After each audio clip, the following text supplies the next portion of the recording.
થારમાં જોયા, હા જોયા. કશું નતું, તો અચાનક શું થયું? તો શું થયું? હા બસ એ કે ને કુદરતની જ્યારે તેડો આવે ત્યારે કંઈક બાનું હોય, ઝેરી કમળો અને એમાંથી કમળી ગાંઠ થઈ ગઈ, એમાંથી દોડતા રહી પૂરું થઈ ગયું.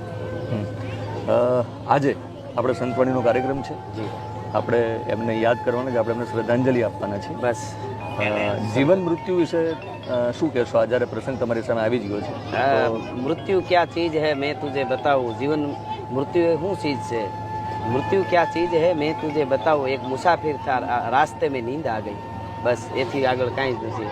એ એક ઓલે કહે છે ઋષિમુનિ, વાત સરસ છે કે એક માણસ હોઈ ગયો, સપનો આવ્યો હું પતંગિયું થયો, પતંગિયું ઉડતું તો ફૂલમાંથી ગયો, એ હોઈ ગયો, સપનું આવ્યું હું માણસ થયો.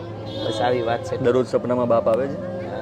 સપનામાં આવે છે તો એક બે વાર આવ્યા.